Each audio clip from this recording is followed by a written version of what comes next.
मीरपुर नाम के शहर में तेजस अपनी पत्नी नीरू के साथ रहता था। पति पत्नी दोनों ही नौकरी करते थे। एक दिन तेजस गांव अपनी माँ के पास फोन करता है। हेलो, प्रणाम माँ। जीते रहो माँ, तुम दादी बनने वाली हो हैं? अरे वाह, ठीक है बेटा, मैं कल ही आती हूँ। जब माँ जी शहर पहुंची तो बेटी बहू ने बहुत अच्छे से स्वागत किया। लीजिए माँ जी चाय। अरे गर्मा गर्म पकोड़े ले आओ माँ के लिए।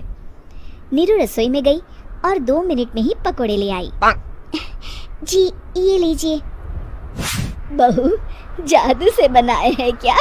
अभी तो रसोई में गई थी। यम्मी। माँ जी, शीला रसोई में पकोड़े तल रही है, मैं बस लेकर आई।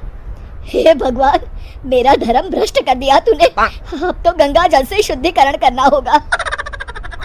दूसरे दिन, माँ जी मैंने नाश्ता बना दिया है, ऑफिस जा रही हूँ। पर अभी तो घर का सारा काम पड़ा है। शीला आती ही होगी, झाड़ू पोछा बर्तन कपड़े वो सब कर लेगी। हमारे जमाने में घर का सारा काम हम ही करते थे। जी माँ जी, आप बहुत होशियार हैं, मैं घर ऑफिस दोनों नहीं संभाल पाती।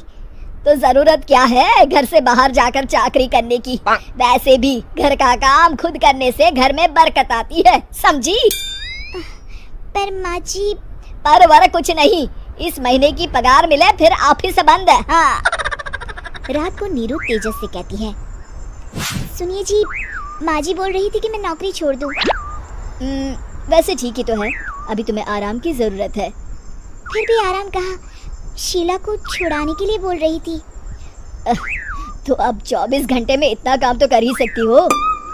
पर जॉब पसंद है मुझे, घर पर मन नहीं लगेगा। अगले दिन जब दोनों ऑफिस के लिए निकल रहे थे, मेरी तो कोई कीमत ही नहीं है इस घर में।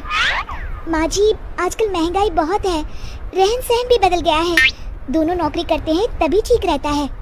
अच्छा, तू कहना क्या चाहती है? मेरा बेटा तुझे बिठा के खिला नहीं सकता?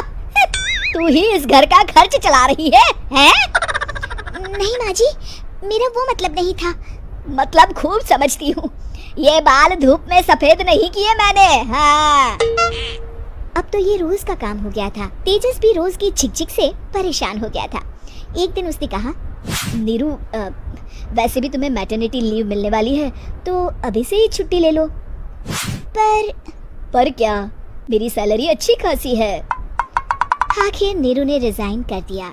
जब बच्चा हुआ तो घर में सब बहुत खुश हुए। कुछ दिनों बाद तेजस फाइल देख रहा था। क्या हुआ तेजस, कुछ परेशान लग रहे हो? हाँ, वो हमारी जितनी सेविंग्स थी वो तो हॉस्पिटल में और छठी के फंक्शन में खत्म हो गई है नीरू। और अभी वैसे मंदी चल रही है तो मैं बोल रही थी कल मुन्ना को हेपेटाइटिस का टीका लगवाना है। नीरू, क्या पोस्टपोन नहीं कर सकते?